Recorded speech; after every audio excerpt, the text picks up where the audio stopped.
Okay, welcome back to Rambling in a Closet.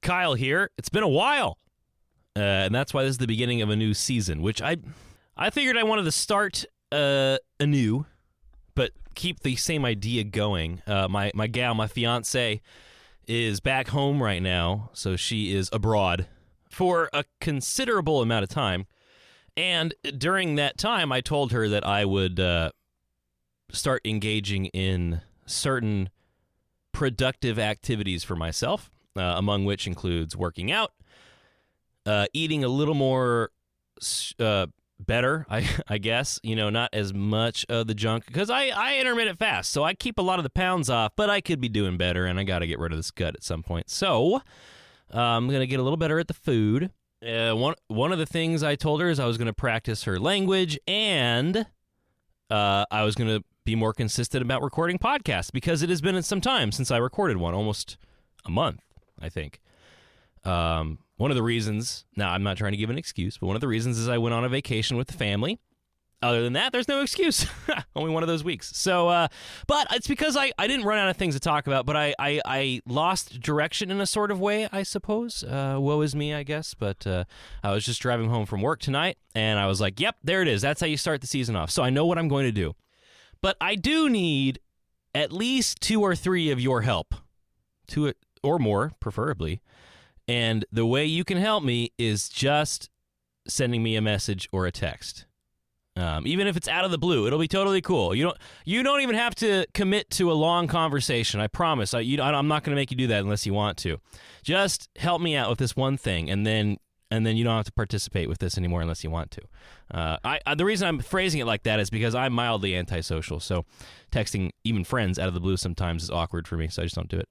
But if you don't mind, that would be great. And what I want to know from you is what would stop you from continuing to listen to me ramble in a closet. Now, there's a couple different directions I want to go this season. Quote, I'm using quote fingers. One of them is, ever since I started the Rambling in a Closet podcast, which is 2 months old, I think, 3 months. Oh, wow, it's 3 months old-ish.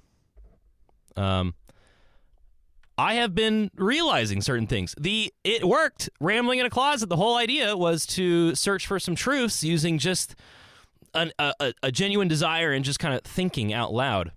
And things that I already believed but were kind of running from have become more clear in that short amount of time. Obviously, I've gotten engaged, so getting into a, lifelong relationship and the beginnings of that has also changed me a little bit. I have a brand new job that has changed me. So a lot of other things have been contributing to this, but among which I think is me talking to myself in a closet. It actually worked, and hopefully you enjoyed some of it while I was doing it, but it did help me out, and it's like some of the things that I've already believed have become more clear. I can't run from them as much. For instance, working out, I just need to do it. There is no excuse. There is none. I mean, right? We all know. Everybody knows. This is one of those, everybody knows everything. This is one of those things. You got to work out. Or, no, not even or. You got to be somewhat physically active for a long enough amount of time to burn the calories that you put in and maybe improve in your physical capacities, right? This is true, unfortunately. Back in the day, back in the caveman days that you and I are also familiar with, it was just natural to get exercise because you were just out doing things, and you just stayed in shape. You were all right. You were good. But nowadays, darn it, we sit down too much, and we eat too much. And you and me both, bud. It's okay. Hey, you know what? It's all right because we can stop not doing it. Now, by the way, I am not going to preach, hey, you should work out, because I literally just started doing it again. So don't get me wrong. I am perfectly aware of my flaws and my lack of things. That's why when I talk about this, I'm simply just talking about it. I am not trying to get you to do anything. However, you could be walking around more, right? I know I can be. Well, no, that's not true. I walk around all the time in my job, but I could be working out. And boy, do I feel it because I was sore. I am sore still because of my one little workout I did. Goodness. So that's one of the small things, but it's gotten a lot bigger than that. And don't worry, I'm going to get to the part where you help me out here. I'm just building it up and by rambling into a microphone in a closet. There's a lot of other things, and I want to talk about those things that have become more clear to me, or that I've at least started to ask myself about. But I want to know from you, because part of me wants to take this like slightly melodramatic and serious route and just talk about, like, seriously, one of the things I texted myself was, okay, Kyle, talk about all the bad news, but with a lighthearted way. But there's certain things that are happening that I don't know if I'm skilled enough to talk about them in a lighthearted way without getting completely depressed or becoming depressed to you, making you depressed by listening to them. But at the same time, I think these are all important things that someone should talk about, or more people should talk about, because some people are. And I'd like to reference those people too, because I'm hearing about it from somewhere, right? And they can probably do a significantly better job because I am simply just rambling in a closet, whereas these guys have preparation and they have stats and stuff. And there's all these things that I would like to, by the way, not just talk about because I want to bring attention to it. Yeah, sure, absolutely, I want to do that. But I also want to broaden my own thinking about it because some of it is, there's just so much. I want to do that. But at the same time, I don't want to be a Debbie Downer. See, this is the frustrating part, right? I don't want to be a Debbie Downer, but then again, that's why we don't talk about these things, is because we don't want to be Debbie Downers, but maybe sometimes we just have to be Debbie Downers. We just have to be sad and uncomfortable for a little bit. I don't know, right? This is what you're going to help me with. Or the second option is to go down the good thinking route. Touch on some bad things and then end with how they are being fixed, right? And end with the good stories and the good thoughts and what we are doing right, or what it seems that we are doing right nowadays in this wonderful country here. Now that would be, see, the thing with my hard part with that is that would require, okay, this is going to sound lazy, but I tell me if it makes sense. The problem with that is what I like about the rambling thing is that it is a genuine thing. There's no notes. I do a little bit of thinking before each episode about the topic, and then I just sit down and talk. There's no notes. I feel like if I started talking about the good stuff, I would have to do a little more research and write things down, and that's fine. You mean, Kyle, you mean what, like, normal podcasters do? It's like, yeah, that. I don't want to do that. No, I would not mind doing that, and I've tried to figure out different ways of doing that would be more appeasing to the lazy part of me. Alternatively, that's one of the things I need to get better at, right, is preparing and writing things down and actually having an organized thing. But then I would have to do kind of the same stuff with the negative part of things. However, I'm much better at keeping that in my head and not having to study about it by just listening to other information. And so I don't know. I want your help. Do you want to think about all the terrible things going on in the world and how we can fix that? Or do you want to think about all the good things going on in the world? And then all this, by the way, both options would, of course, tie into the whole philosophy and truth-seeking and such as that. So I'm going to give a couple examples. And then at the end of this, I would like you to message me or comment on the Facebook and the Twitter and tell me which route you want to go. I actually prefer messaging so that other people can't see your response, which, not that I care, but that way no one, or for whatever reason, feels bad about their answer, which of course you shouldn't, but whatever, we all have feelings.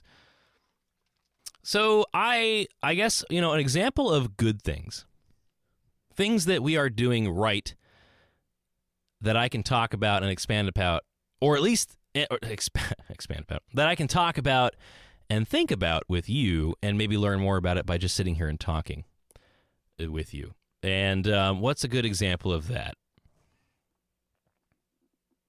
Well, I guess, and again, I haven't done any research really into this as much. I've heard some things, but I'm kind of just going off a little bit of knowledge here. One of those good things, I think, would have to be social media. because I have a feeling that people are starting to be more freaked out by it. Now, if you go back to when I was a youngin', back in the day, there was this idea of people are going to be on their phones all the time. And it was, yeah, whatever. And then once people became on their phones all the time, it was, we're only all seeing the good stuff and very little of the bad stuff. And so we all think everybody's lives is perfect. So all of our self-esteems are going to start going down by consuming social media so much. And everybody went, yeah, well, whatever. And then once we started losing our self-esteem because of all the people we are comparing ourselves to on social media and all the lives. By the way, I mean, imagine being a kiddo and seeing like this rich teenage influencer who has a mansion and thinking, maybe I can be an influencer and do that. Or, wow, I can't do that. I'm lesser. I want that life. I don't want the life I have now. And then once we lost our self-esteem, or some of us did, or at least had it majorly damaged, or maybe not self-esteem, maybe self-esteem is a bad. Maybe we lost some of our gratitude for our already amazing lives by looking at other people's more quote-unquote amazing lives. And so we started taking for granted the lives we do have. And then once all that started happening, we started saying, oh my gosh, I think our phones are listening to us, like literally listening to us. And everyone went, yeah, they are. And once they started listening to us, by the way, no joke, right? I was talking about glaciers. No, that's not what happened. What happened? It was something like glaciers, I think. Yeah, it must have been. I think so. I was talking about glaciers to a coworker because I just recently went to Alaska. And if I'm lying, I'm dying. There was a Facebook reel that had to do with a glacier flipping over. I mean, and by the way, that's of course anecdotal, but you have hundreds of those stories. I have hundreds of those stories. They've been happening now for quite some time. We know it. The phones are listening, and there are ways you can turn off but whatever, that microphone still can just turn on. The funny thing about the Alexa that we all have on our house now, we think it's not on, but if you think about it, you have to say Alexa to get her to turn on. So she has to be on, waiting for that prompt. So, of course, it's on. And they're listening to us, and they're gathering all the information and data, and it's all kind of fine for now. But what I think is happening, and this is the good news, is people are now to the point where they are aware of all three of those things. It's addictive. Social media is addictive. It makes you feel bad about yourself, and it gives everybody who has power over you a microphone to hear what you're doing 24/7 or whenever you have your phone around you. And I heard a little blurb on a podcast that said that Gen Z was becoming very approving of flip phones and going back to flip phones. Now, like I said, I don't want to expound too much on that thought because I don't really have enough data, but I trusted the individual who I heard this from, so I'm kind of just poking it out there. But it makes sense. I've been thinking about it too myself. I'm millennial. I've been thinking about it too, bordering on Gen Z. I look at my phone, and by the way, I just got the brand new phone. I splurged. It had a notepad thing I could write on it, and I like writing. It's also kind of nice. I treated myself. Okay, I had a good sales month. And but now I look at it, I go, oh my gosh, like this thing is everywhere. It's looking right at me. It has cameras on both sides. It's got a microphone. It's telling me things that I should buy all the time, and sometimes it works. Wouldn't it be nice without a flip phone? And then I think, whoa, and then I think for more than a minute, right, about having a flip phone, and I go, oh my God, no GPS on your flip phone. And by the way, it's funny how quickly it seems I have relied on the GPS, the maps. I mean, if you told me, Kyle, go to the library, and I went straight to where I thought it would take me a couple turns to narrow in, I'd find it, but it would take me a while. But if you told me to find a library in Miami, I'd have to stop and ask, right? I'd stop by a gas station and say, hey, where's the nearest library? And then they would get on their phone and tell me. They'd say, why don't you use your phone? I got a flip phone. Oh, you're a loser. Obviously you do what you did back in the days, right? You either have an atlas or you Google it before you leave and you type out all the instructions, or you print out the instructions from MapQuest or whatever. So obviously there would be a solution, but I would have to do that. And I'd have to have a printer, or I'd have to write things down. Oh, I know. Woe is me. First world problems. But that was a first thought. Holy wow, no more GPS. Oh, and I'd have to check my email on my computer. I couldn't just check it all the time when I needed to, or send emails whenever I wanted to. I needed to come home and use my computer, or at least someone else's. Oh, how inconvenient. What else? That's about it, actually.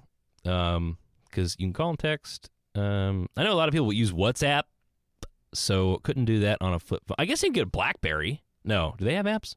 See, I don't know. But then again, you don't need to be messaging people all the time, right? So just wait till you get home, or do it in the morning.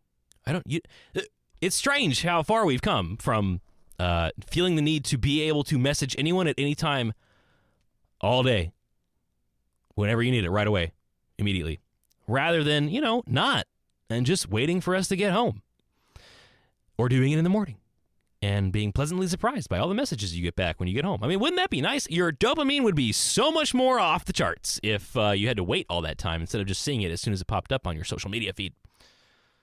Well, I'm such a grumpy old man. So, I mean, yeah, the flip phone sounds like a great idea, and it seems that people are picking up on it more and more. They're aware of it, and they just need the push.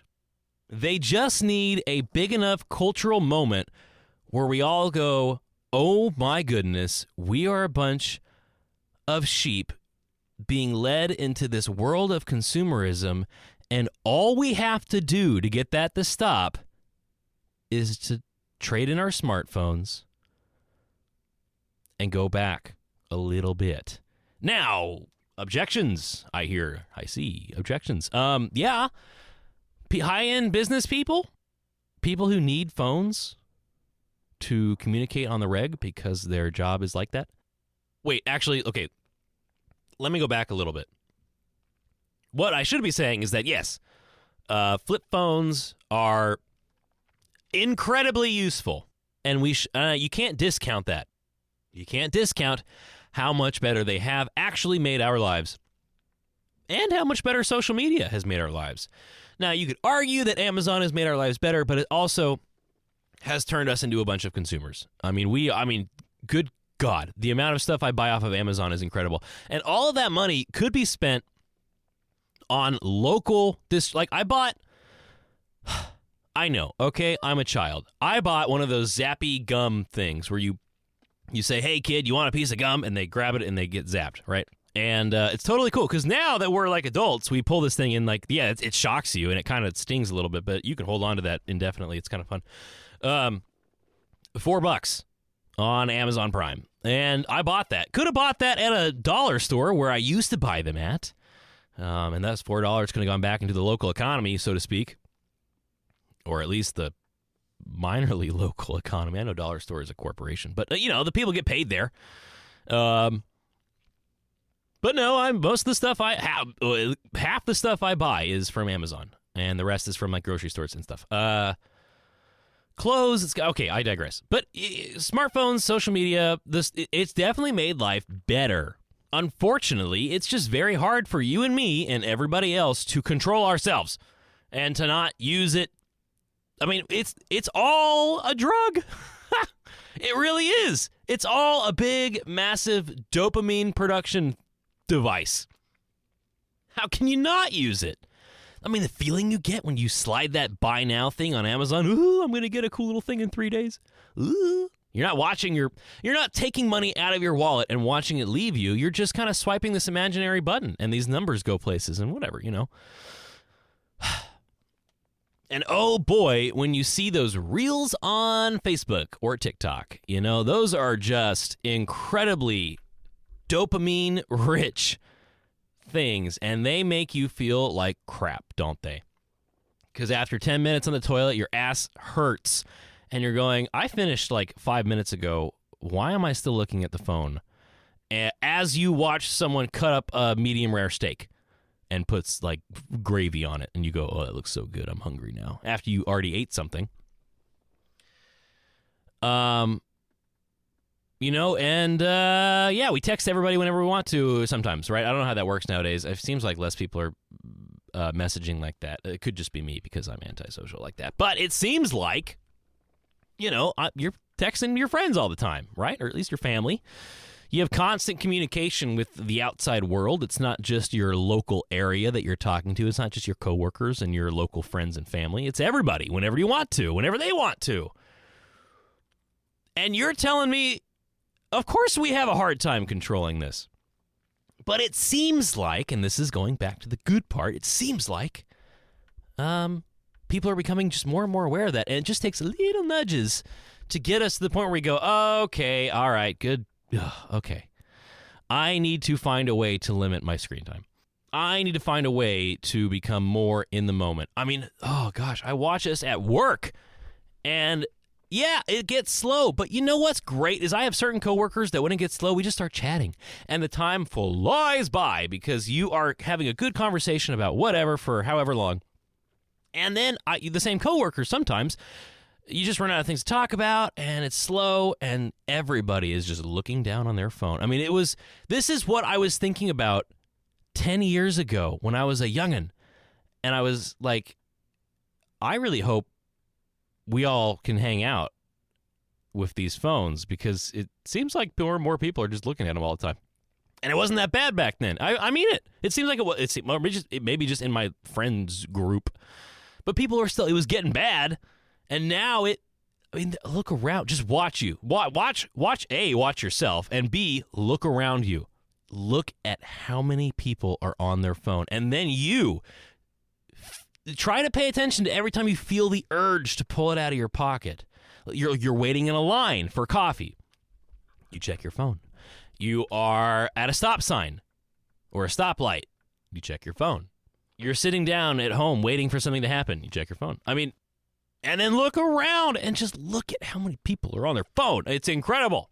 And then we wonder why the rest of society is collapsing around us. And see there, this is going to go into the bad news. So that was an example of the good things and what we can talk about. I know it didn't sound, that didn't really sound that great, did it? Actually, I guess the good part was that it seems like we're becoming more aware. I mean, I could expound on it more, but that was just a brief, preview of what it could be, I guess. I think it's going to get better. I think there's going to be some social pushes to get people to realize just what we're doing to ourselves with these things, hopefully before it's too late. Now, because we're on our phones all the time watching cats, whatever. There's some really terrible things going out in the world, and an example of that, my goodness, is this. It seems like there's this fight going on between men and women.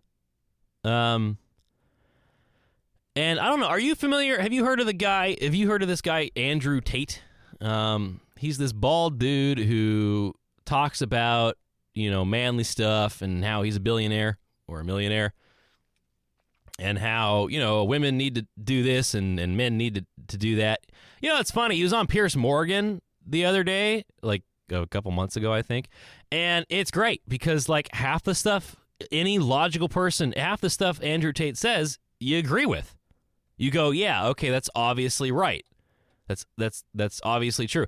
And then the other half is like, okay, that's a little bit too far, but don't know about that. And just an example of this, and I don't want to this is why I haven't been quoting people, is because I don't want to misrepresent their views. But what I can tell, there's a certain group of influencers, including Andrew Tate on the media, who is saying, women should be loyal to their man, but it's okay if the man kind of sleeps around a little bit as long as he provides for each and every woman. And I'm like, no, like that's not good, man. You got to be faithful to your gal, and she's got to be faithful to you. You can't ask from one thing and be the other. Now, the point he makes is that when women get with men in the bedroom, there is a lot more emotional attachment being formed from the woman than the man. Men can be pretty unemotional in these situations. Doesn't mean it's a good thing. It's just biology. We are programmed to spread the gene pool. We are programmed to do so, And so, yeah, we can do so without really getting attached because, well, as long as we're providing for the tribe, we're helping out. But it is a mark of a virtuous gentleman to only be with one gal. It just is, because then you can focus your manliness onto this relationship with child, and both of you can be better people. And the same thing goes to the gal. Now, the gals are less likely to want all of the guys because they're more programmed to have child and then to protect child. And the best way to do that is to have a guy out there to club the saber-toothed tigers, right? So they need dude protection. By the way, I'm not claiming anything right now. Don't call me a sexist just yet. I'm speaking in caveman terms. I'm just saying where these kind of like biological urges come from. So the women seem to get more emotionally attached after bedroom moments. And if you think I'm being a sexist here, I think you're just kind of lying to yourself, because we all know this is true, right? Gals get more emotional, get more emotionally attached during sex. That's not a bad thing. Honestly, I think it would be better if the men did too. Now we do. We do. Don't get me wrong. Guys totally do get emotionally attached during intercourse, but it is easier for us to not, right? Not saying anything good about that, by the way. I do not think men should just sleep around. But there's this war on the internet where it seems like we're kind of pooping on women a lot. And it makes sense because there's been a lot of pooping on men up until now.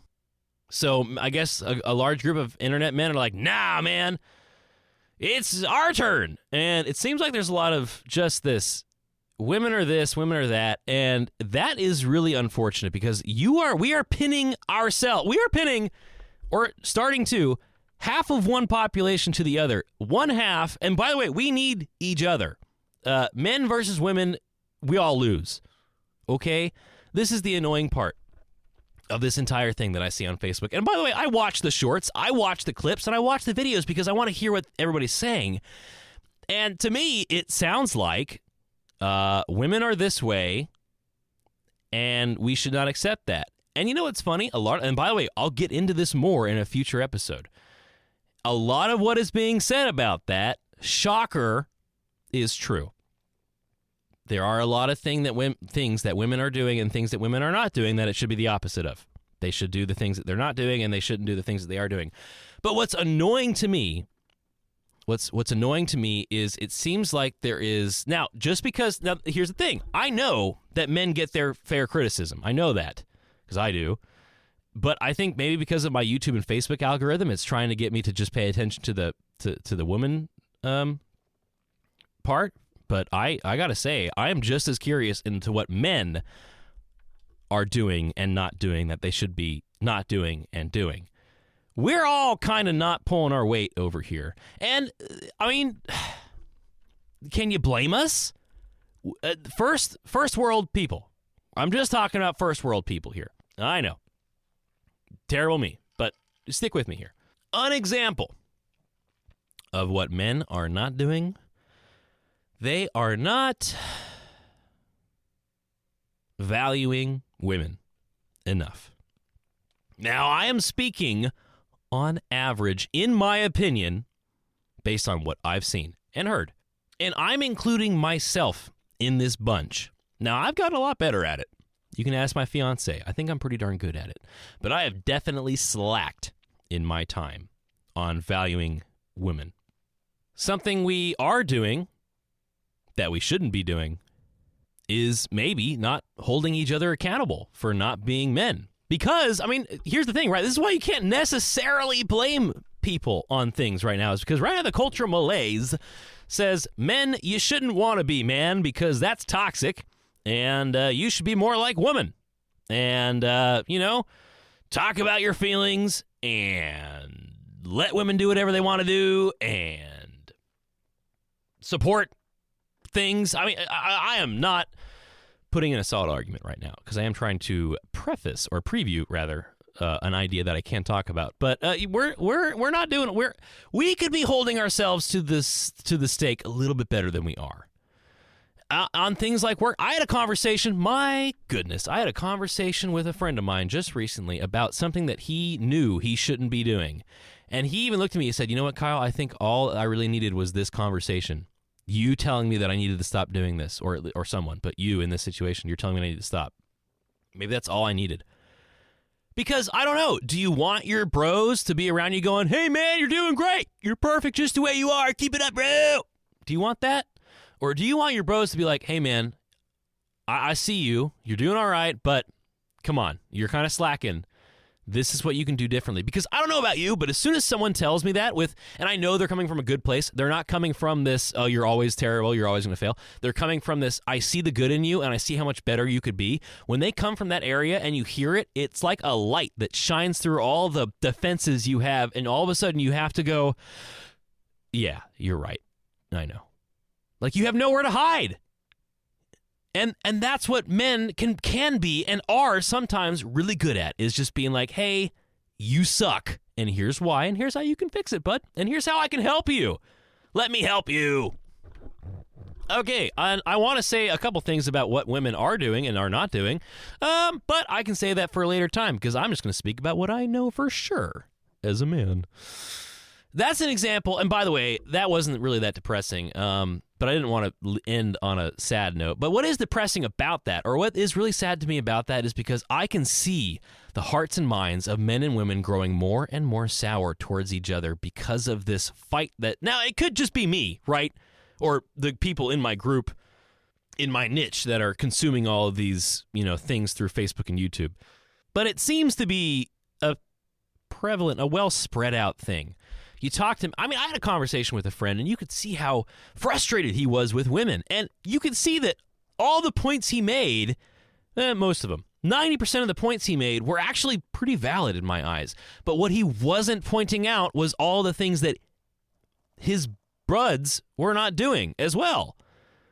Because you can't blame women on everything, and you can't blame men on everything. You can blame everything on everyone, and we all need to just kind of say, "You know what, buddy? We're all making mistakes here. So why don't we stop like pillorying and demonizing people for making human mistakes, and why don't we just start, like, hey, bud, why don't we start working out more? Let's go, I don't know, let's go for a walk in the morning. Let's go for a run. Let's do some push-ups. I don't know. It's depressing to me because it seems like it's just making us all more angry at each other. And then we can't talk about it. And then we only have nothing. We have nothing in common. And then we look down on our phones. And hey, if that's not bringing it full circle, then I don't know what is. So, okay, you see what I mean? There's a couple different lanes we can go down. And I just need your help. And by the way, I am more, I'm not going to lie, I am biased towards the bad news, because I feel as if I'm a little better at talking about the bad things without being completely depressing. There are a couple things that I don't know how I'm not going to be sad talking about. A couple things that I've learned about recently. But to me, it seems more important. It really does. And I don't know, because I don't want you to be, because I know I have a friend who listens to this at work, and I don't want him to be at work going, "Oh my God." But at the same time, I kind of do. I want him to be at work going, "Oh my God, what, are you being serious?" And then I will try to provide some sort of "I am being serious" link so you can go look it up for yourself. But at the same time, I also like talking about good things. It'll take a little more work from my end. It'll take a little bit more thinking. But I do enjoy that, but I feel as if the bad news is more important, because it seems as if no one ever talks about it. And by the way, we are bombarded with bad news, but it's just so much of it. So yeah, I need your help. Big time. I need to know what you want to hear. And if you don't mind hearing the bad news, please tell me, because that is kind of where I'm leaning. I want to talk about all of the terrible things that are going on in this world, because to me, it seems like every time I learn about it, I'm like, oh my gosh, I cannot believe that is going on right now. And here we are. Here I am, right? This is my day. I get up in the morning and I look at my alarm and I go, ugh, it's already 7:30. I have to wake up. And then I wake up and I go take a shower. I'm like, ugh, I didn't make coffee. And then by the way, my mornings are generally pretty happy. So I'm trying to emphasize the complaints because you'll see where I'm going. And then I got to go to work, and then I got to talk to people, and then I got to make money by selling fine art. And then I got to go eat something. And then I got to go home and like go to bed on time so I could do it all over again. I mean, woe is me. And meanwhile, there's a baby farm out there. And I don't want to go too much more into that. It just baby farm. That's a thing that exists in this world. And if you could use your worst possible imagination on those two words, you probably might come close, but you're not there yet. You're not there on how terrible that is. Here I am going through my life, and there's something happening out. There's a lot of things happening out in the world that would make my meager suffering in this first world just disappear. And that gives me a great amount of shame and guilt, quite honestly, because I know these things are going on while I live my lovely little life. And that's why I want to talk about that kind of stuff, because maybe it'll make me feel better about myself, but maybe it won't. I don't want to be a Debbie Downer, but at the same time, I really feel terrible about all of this. And also, I don't know what the heck I can do about any of it. So the very least I can do is talk into a microphone about it in my closet while I'm drinking vodka, which I'm drinking right now, this whole time.